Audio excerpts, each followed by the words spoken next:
નમસ્કાર, આપ જોઈ રહ્યા છો સંદેશ ન્યૂઝ, તમારી સાથે સત્યની સાથે અને સમાચારોના પ્રવાહમાં આપની સાથે હું કિન્નરી। સમાચારોની કરીએ શરૂઆત। વરસાદને લઈને મળી શકે છે સારા સમાચાર।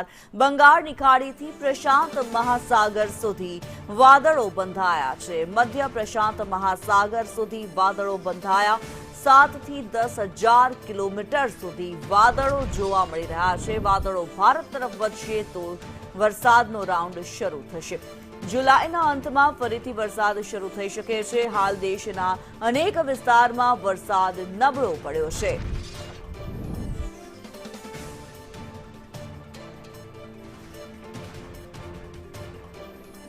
ન્યૂઝરૂમથી કામેશ અમારી સાથે જોડાયેલા છે। કામેશ, આપની પાસેથી જાણવા માંગીશું, હાલની પરિસ્થિતિની વાત કરવામાં આવે ચોમાસાની તો વરસાદે જાણે વિરામ લીધો હોય તેવું જણાઈ રહ્યું છે, પરંતુ હવે આગામી સમયમાં વરસાદને લઈને સારા સમાચાર જરૂરથી પ્રાપ્ત થઈ શકે છે। બિલકુલ ચોક્કસથી કિનારી, આપને જણાવી દઉં કે છેલ્લા સપ્તાહની વાત કરવામાં આવે તો ગુજરાત સહિત સમગ્ર ઉત્તર ભારત સહિતના વિવિધ ભાગોમાં વરસાદે વિરામ લીધો છે ને જેને લઈને એક બાજુ ધરતીપુત્રો ચિંતામાં મુકાયા છે। બીજી બાબતની વાત કરવામાં આવે તો જે વરસાદ જે છે તે ખેંચાયો છે ને તેને લઈને હવે ક્યારે વરસાદ પડશે તેને લઈને હવામાન શાસ્ત્રીઓ પણ અત્યારે દોડતા થઈ ગયા છે। આ તમામ બાબતોની વચ્ચે સૌથી મોટા, સૌથી રાહતના અને સૌથી સારા સમાચાર એ આવી રહ્યા છે કે સિસ્ટમ એક અત્યારે બની રહી છે અને તે સિસ્ટમને લઈને વાત કરવામાં આવે તો બંગાળની ખાડીથી પ્રશાંત મધ્ય મહાસાગર સુધીની એક જે વાદળોનું જે આખી જે સિસ્ટમ જે છે એ સિસ્ટમ બની રહી છે અને એ સિસ્ટમની વાત કરવામાં આવે તો ઇન્ટ્રા ઝોન આખું એક તૈયાર થઈ રહ્યું છે। વાદળોનો સમૂહ તૈયાર થઈ રહ્યો છે।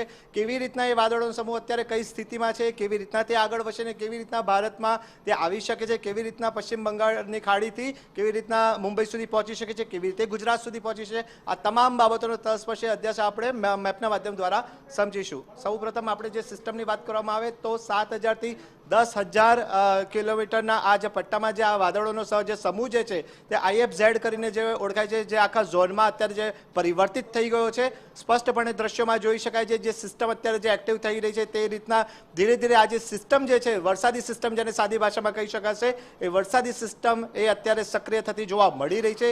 હવે આ જે પટ્ટો જે છે તે વાત કરવામાં આવે બંગાળની ખાડીથી 7,000 થી 10,000 કિલોમીટરની જે એરિયા જે છે, જે કવરેજ જે છે ત્યાં આગળ આ વાદળોનો સમૂહ ફેલાયેલો છે।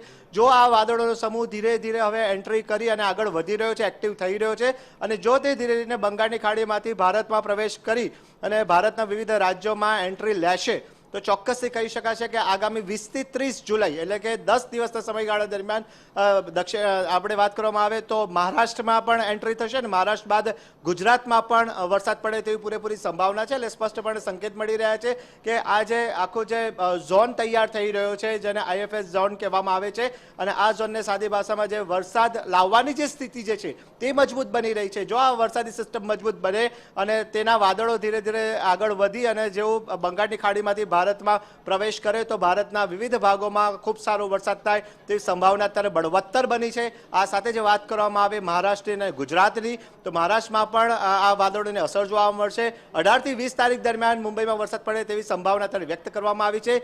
20 થી 30 જુલાઈ 10 દિવસ ભારે થી અતિ ભારે વરસાદ પડે તેવી સંભાવના પણ અત્યારે ગુજરાતમાં જોવા મળી રહી છે। જો આ વાદળની સિસ્ટમ જે છે તે સક્રિય થઈ ગઈ છે અને જો તે સક્રિય થતા ભારતમાં એન્ટ્રી લે તો ચોક્કસથી ભારતના વિવિધ ભાગોમાં વરસાદ પડશે, મુંબઈમાં વરસાદ પડશે અને સૌથી સારી બાબત એ છે કે ગુજરાતમાં પણ કહી શકાશે કે અષાઢમાં ખૂબ સારો વરસાદ પડે તેવી સંભાવના બળવત્તર બની છે। ખેડૂતો માટે પણ ચોક્કસથી આ મોટા અને રાહતના સમાચાર કહી શકાશે। જી ધન્યવાદ કામેશ આ માહિતી માટે।